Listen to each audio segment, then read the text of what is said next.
everyone, it's Sarah Jane again. Welcome back. If you're just joining us, welcome. This is my YouTube channel where we talk about new movies coming out, and also I'm thinking about doing TV shows. We also do recipe videos once in a while, and hopefully we'll be blogging. So today I'm going to be talking a little bit about our favorite anti-hero, Deadpool. So Deadpool 2 came out today. My sister and I went and watched it. I found out that my sister doesn't really watch Marvel films. And a lot of it, she know. So the parts that made it funny were a lot of, inside jokes and a lot of things that no one, like, everyone knows Deadpool breaks the fourth wall, but this time, he referenced a lot of different things. He references DC, which he even does in the commercials. He references Avengers. He did say Thanos at one point in the film. I'm not going to ruin that for you.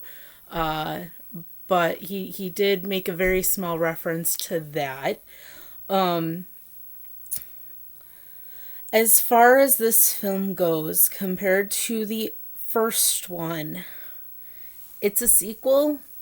Other than the inside jokes and references, there are a couple of emotional parts that make it kind of heartwarming, and I mean, he does encourage it to be a family movie, but sometimes, it's Deadpool, it's not a family movie, but it is about family. So, in many ways, it's a good movie as far as that goes. It's Deadpool, there's a lot of humor in it, there's quite a bit of CGI effects in this one, which they do fairly well and make it just creepy and weird. But once again, it's Deadpool, so it makes sense. So I feel this one isn't as good as the original. I feel like Steve Reynolds did a phenomenal job in both. But this one was a little harder to follow, a little more of a difficult storyline. I'm not saying don't go and see it. Heck, it's me. I'm probably going to go see it again with my boyfriend when he comes back from Mexico. But I feel that this film could have done a little better. I feel like, if I watch it again, I'll probably be able to get a lot more into it. I hate to say this, but I didn't even see Stan Lee in this one. I know he was in the first Deadpool, so I'm wondering where he went the second time. I don't know. Hopefully we will see him again soon. Or I just missed him, which could have happened. There's a lot going on in Deadpool films. Those who have seen them before, there's a lot going on. And I actually missed a couple of the intro words where, in the first one it says, I don't, who cares, and the real heroes here are the ones who produced it and stuff like that. They did the same thing for this one. Go figure. And I think they just tried to follow a formula. It wasn't the best formula, but some of the things got a little wonky.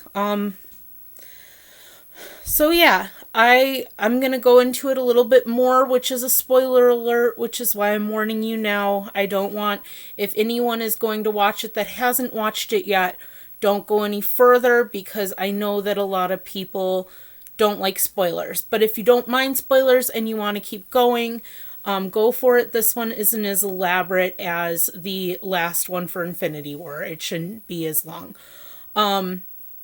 So it starts off with, of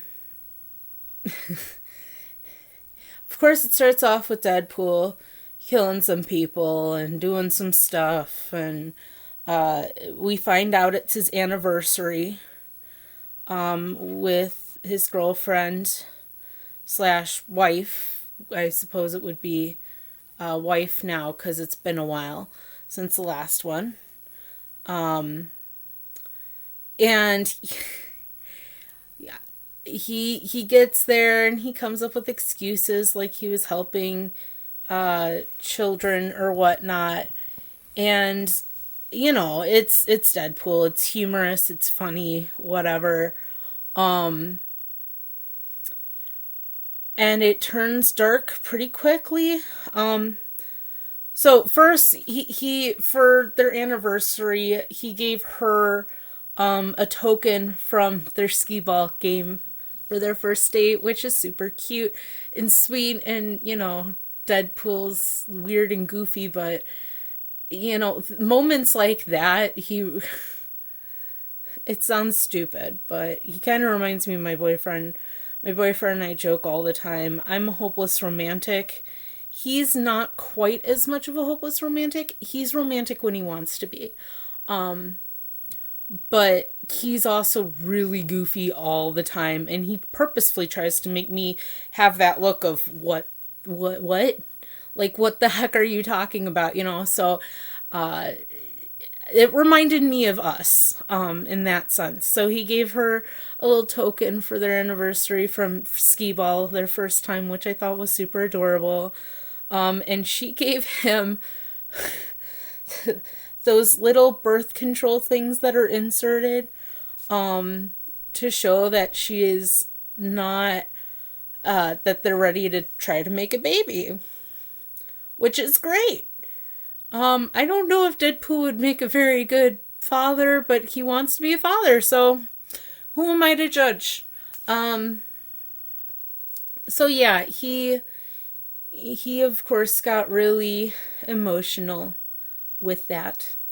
And of course, as they're getting ready to do whatever, a group of guys break into their house and start shooting.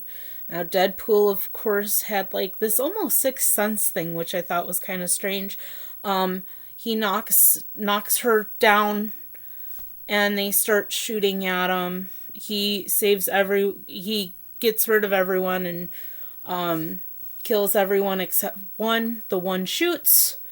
He can't stop the bullet in time, and it shoots her in the chest, and she dies.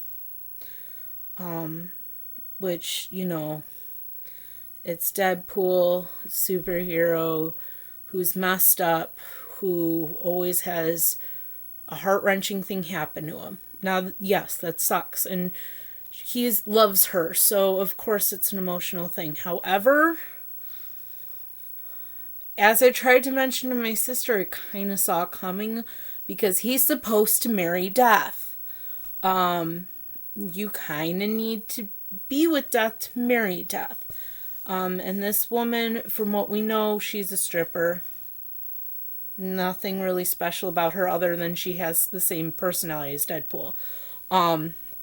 So with that being said, he ends up going into a downward spiral, goes to the X-Men mansion.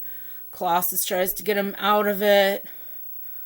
Blah, blah, blah. He realizes Colossus makes him go help in a fight. And that's when the kid that you've been seeing in the reviews and stuff popped in. The kid, his name is Russell Collins. He has a British accent. He's a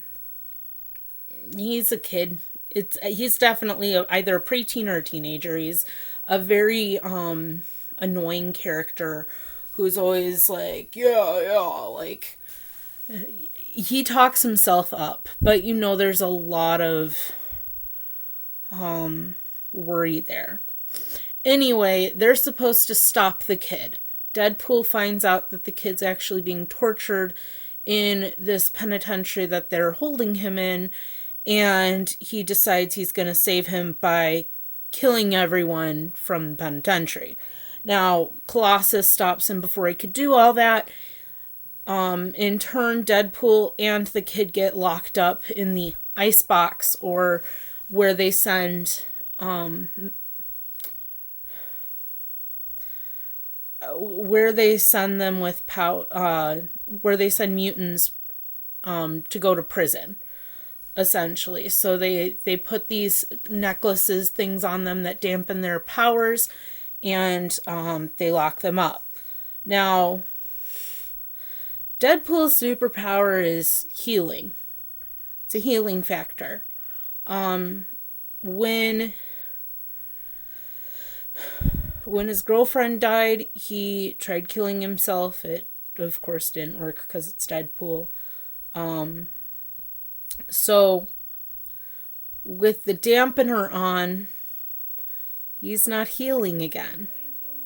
The biggest issue with that is that he has cancer without his mutant powers. So, unfortunately, he's just puking in this cell and struggling a lot with that, and it blows. And this kid is leeching onto him, like he's attaching on, wanting to feel needed. And Deadpool's not having it. Something happens in the middle. He ends up escaping because Cable shows up and tries to kill the kid. Turns out the kid actually was the one who killed Cable's family in the future. If you don't know who Cable is a cyborg from the future. He is somewhat of a army guy, a war type person. A lot of stuff happens in his future. If you are curious about Cable's background, just go up on the search bar and search Cable in the comics, and you'll find his story. But as far as the MCU goes and what happened in the film, he is there to kill Russell, because Russell ends up killing the guy who tortured him in the penitentiary with the other young mutants, and ends up